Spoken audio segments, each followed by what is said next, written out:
بسم اللہ الرحمن الرحیم۔ الحمد للہ رب العالمین، الصلاۃ والسلام علی سید المرسلین و خاتم النبیین، اما بعد۔ صحیح بخاری، باب کتاب سجود القرآن، حدیث نمبر 1067۔ اردو ترجمہ۔ سجدہ تلاوت اور اس کے سنت ہونے کا بیان۔ ہم سے محمد بن بشار نے بیان کیا کہ ہم سے غنزر محمد بن جعفر نے بیان کیا، کہا کہ ہم سے شعبہ نے بیان کیا اور ان سے ابو اسحاق نے، انہوں نے کہا کہ میں نے اسود سے سنا، انہوں نے عبداللہ بن مسعود رضی اللہ عنہ سے کہ مکے میں نبی کریم صلی اللہ علیہ وسلم نے سورہ نجم کی تلاوت کی اور سجدہ تلاوت کیا۔ آپ کے پاس جتنے آدمی تھے، مسلمان اور کافر، ان سب نے بھی آپ کے ساتھ سجدہ کیا، البتہ ایک بوڑھا شخص امیہ بن خلف اپنے ہاتھ میں کنکری یا مٹی اٹھا کر اپنی پیشانی تک لے گیا اور کہا میرے لیے یہی کافی ہے۔ میں نے دیکھا کہ بعد میں وہ بوڑھا کافر ہی رہ کر مارا گیا۔ حدیث نمبر 1068۔ اردو ترجمہ۔ سورہ الف لام میم، سجدہ میں سجدہ کرنا۔ ہم سے محمد بن یوسف فریابی نے بیان کیا، انہوں نے کہا کہ ہم سے سفیان سوری نے بیان کیا، انہوں نے سعد بن ابراہیم بن عبد الرحمن بن عوف سے بیان کیا، ان سے عبد الرحمن بن حرمزہ ارج نے، ان سے سیدنا ابو ہریرہ رضی اللہ عنہ نے کہ نبی کریم صلی اللہ علیہ وسلم جمعے کے دن فجر کی نماز میں الف لام میم سجدہ اور حل اتی علی الانسان یعنی سورہ دہر پڑھا کرتے تھے۔ حدیث نمبر 1049۔ سورہ سعد میں سجدہ کرنا۔ ہم سے سلیمان بن حرب اور ابو النعمان بن فضل نے بیان کیا، ان دونوں نے کہا کہ ہم سے حماد بن زید نے بیان کیا، ان سے ایوب نے بیان کیا، ان سے اکرمہ نے بیان کیا اور ان سے حضرت عبداللہ بن عباس رضی اللہ عنہ نے فرمایا سورہ سعد کا سجدہ کچھ تاکیدی سجدوں میں سے نہیں ہے اور میں نے نبی کریم صلی اللہ علیہ وسلم کو سجدہ کرتے ہوئے دیکھا۔ حدیث نمبر 1070۔ اردو ترجمہ۔ سورہ نجم میں سجدے کا بیان۔ اس کو عبداللہ بن عباس رضی اللہ عنہ نے نبی کریم صلی اللہ علیہ وسلم سے نقل کیا ہے۔ ہم سے حفص بن عمر نے بیان کیا، کہا کہ ہم سے شعبہ نے ابو اسحاق سے بیان کیا، ان سے اسود نے، ان سے عبداللہ بن مسعود رضی اللہ عنہ نے کہ نبی کریم صلی اللہ علیہ وسلم نے سورہ نجم کی تلاوت کی اور اس میں سجدہ کیا۔ اس وقت قوم کا کوئی فرد یعنی مسلمان اور کافر بھی ایسا نہ تھا جس نے سجدہ نہ کیا ہو، البتہ ایک شخص نے ہاتھ میں کنکری یا مٹی لے کر اپنے چہرے تک اٹھائی اور کہا کہ میرے لیے یہی کافی ہے۔ عبداللہ بن مسعود رضی اللہ عنہ نے کہا کہ بعد میں نے دیکھا کہ وہ کفر کی حالت میں ہی قتل ہوا، یہ امیہ بن خلف تھا۔ حدیث نمبر 1071۔ مسلمانوں کا مشرکوں کے ساتھ سجدہ کرنا، حالانکہ مشرک ناپاک ہیں، اس کو وضو کہاں سے آیا؟ اور حضرت عبداللہ بن عمر رضی اللہ عنہ بے وضو سجدہ کیا کرتے تھے۔ ہم سے مسدد بن مسرحد نے بیان کیا، کہا کہ ہم سے عبد الوارث نے بیان کیا، کہا ہم سے ایوب سختیانی نے بیان کیا، ان سے اکرمہ نے، ان سے ابن عباس رضی اللہ عنہ نے کہ نبی کریم صلی اللہ علیہ وسلم نے سورہ نجم میں سجدہ کیا تو مسلمانوں، مشرکوں اور جن و انس سب نے آپ کے ساتھ سجدہ کیا۔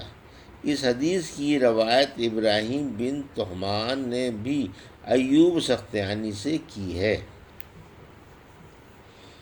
حدیث نمبر 1072۔ اردو ترجمہ۔ سجدے کی آیت پڑھ کر سجدہ نہ کرنا۔ ہم سے سلیمان بن داؤد ابو ربیع نے بیان کیا، انہوں نے کہا کہ ہم سے اسماعیل بن جعفر نے بیان کیا، کہا کہ ہمیں یزید بن خصیفہ نے خبر دی، انہیں یزید بن عبداللہ ابن قسیط نے، اور انہیں عطا بن یسار نے، کہ انہوں نے زید بن ثابت رضی اللہ عنہ سے سوال کیا۔ آپ نے یقین کے ساتھ اس امر کا اظہار کیا کہ نبی کریم صلی اللہ علیہ وسلم کے سامنے سورہ نجم کی تلاوت آپ نے کی تھی، اور آنحضرت صلی اللہ علیہ وسلم نے اس میں سجدہ نہیں کیا۔ حدیث نمبر 1073، اردو ترجمہ۔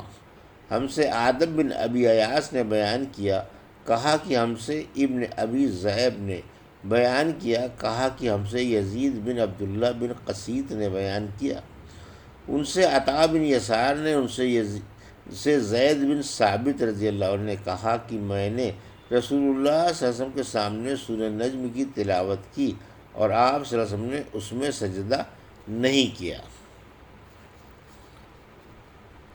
حدیث نمبر 1074، اردو ترجمہ۔ سورہ اذا السماء انشقت میں سجدہ کرنا۔ ہم سے مسلم بن ابراہیم اور معاذ بن فضالہ نے بیان کیا، انہوں نے کہا کہ ہم سے حشام بن ابی عبداللہ دستوائی نے بیان کیا، ان سے یحییٰ بن ابی کثیر نے، ان سے ابو سلمہ نے کہا کہ میں نے ابو ہریرہ رضی اللہ عنہ کو سورہ اذا السماء انشقت پڑھتے دیکھا، آپ نے اس میں سجدہ کیا۔ میں نے کہا کہ یا ابو ہریرہ، کیا میں نے آپ کو سجدہ کرتے ہوئے نہیں دیکھا ہے؟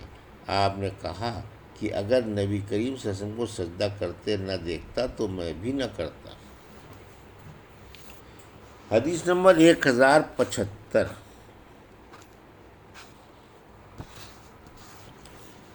سننے والا اسی وقت سجدہ کرے جب پڑھنے والا کرے۔ اور عبداللہ بن مسعود رضی اللہ عنہ نے تمیم بن حزلم سے کہا، وہ لڑکا تھا، اس نے سجدے کی آیت پڑھی، سجدہ کر کیونکہ تو اس سجدے میں ہمارا امام ہے۔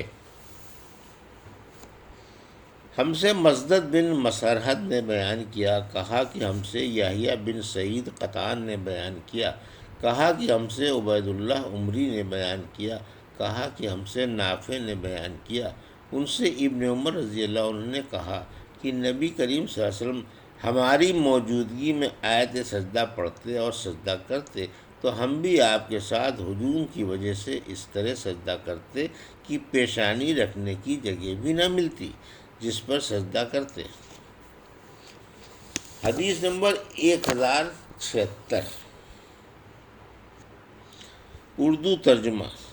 امام جب سجدے کی آیت پڑھے اور لوگ ہجوم کریں تو بہرحال سجدہ کرنا چاہیے۔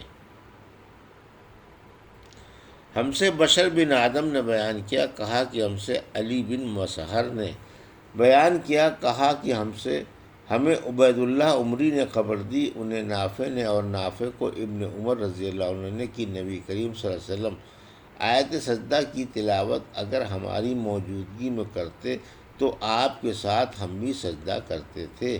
اس وقت اتنا ازدحام ہو جاتا کہ سجدے کے لیے پیشانی رکھنے کی بھی جگہ نہ ملتی جس پر سجدے کرنے والا سجدہ کر سکے۔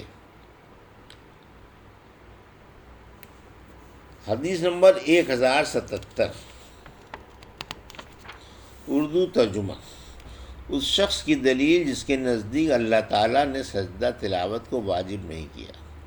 اور عمران بن حسین صحابی سے ایک ایسے شخص کے متعلق دریافت کیا گیا جو آیت سجدہ سنتا ہے مگر وہ سننے کی نیت سے نہیں بیٹھا تھا، تو کیا اس پر سجدہ واجب ہے؟ آپ نے اس کے جواب میں فرمایا، اگر وہ اس نیت سے بیٹھا بھی ہو تو کیا؟ گویا انہوں نے سجدہ تلاوت کو واجب نہیں سمجھا۔ سلمان فارسی رضی اللہ عنہ نے فرمایا، ہم سجدہ تلاوت کے لیے نہیں آئے۔ عثمان رضی اللہ عنہ نے فرمایا، سجدہ ان کے لیے ضروری ہے جنہوں نے آیت سجدہ قصد سے سنی ہو۔ زہری نے فرمایا، سجدے کے لیے طہارت ضروری ہے۔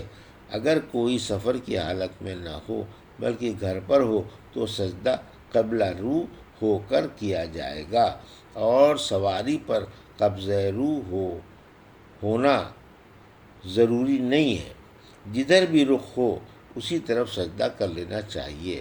صائب بن یزید وعظوں و قصہ خوانوں سے کہ سجدہ کرنے پر سجدہ نہ کرتے تھے۔ ہم سے ابراہیم بن موسیٰ نے بیان کیا اور انہوں نے کہا کہ ہمیں حشام بن یوسف نے خبر دی اور انہیں ابن جریر نے خبر دی، انہوں نے کہا کہ مجھے ابو بکر بن ابی ملیکہ نے خبر دی، انہیں عثمان بن عبد الرحمن تمیمی نے، اور انہیں ربیہ بن عبداللہ بن حدیر تیمی نے کہا کہ ابو بکر بن ابی ملیکہ نے بیان کیا کہ ربیہ بہت اچھے لوگوں میں سے تھے۔ ربیہ نے وہ حال بیان کیا جو حضرت عمر بن خطاب رضی اللہ عنہ نے جمعے کے دن ممبر پر سورہ نحل پڑھی۔ جب سجدے کی آیت واللہ یسجد ما فی السماوات آخر تک پہنچے تو ممبر پر سے اترے اور سجدہ کیا، تو لوگوں نے بھی ان کے ساتھ سجدہ کیا۔ دوسرے جمعے کو پھر یہی صورت پڑھی۔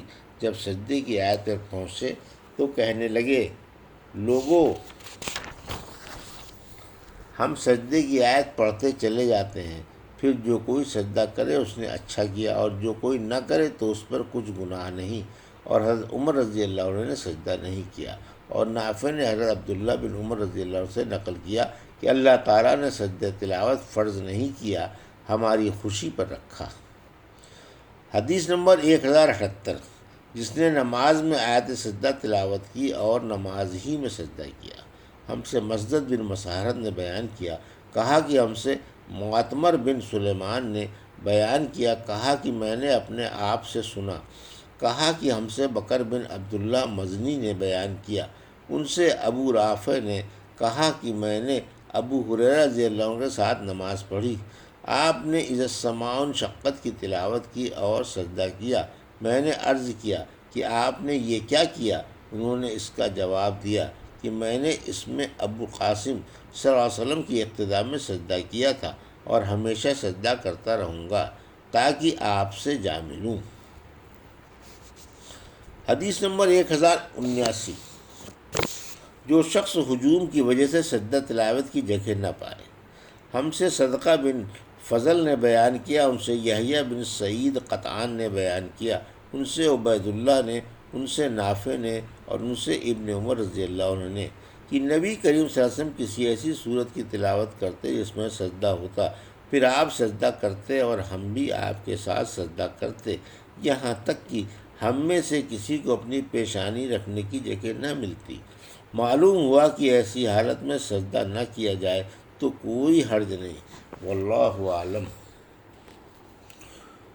یہ تھی صحیح بخاری باب کتاب سجود القرآن کی حدیث نمبر 1067 سے 1079 کا اردو ترجمہ جو ابھی آپ نے سماعت فرمایا۔ اللہ سے دعا ہے کہ اللہ رب العزت ہمیں ان حدیثوں کی صحیح سمجھ عطا فرما اور ان پر عمل کرنے کی توفیق عطا فرما، آمین یا رب العالمین۔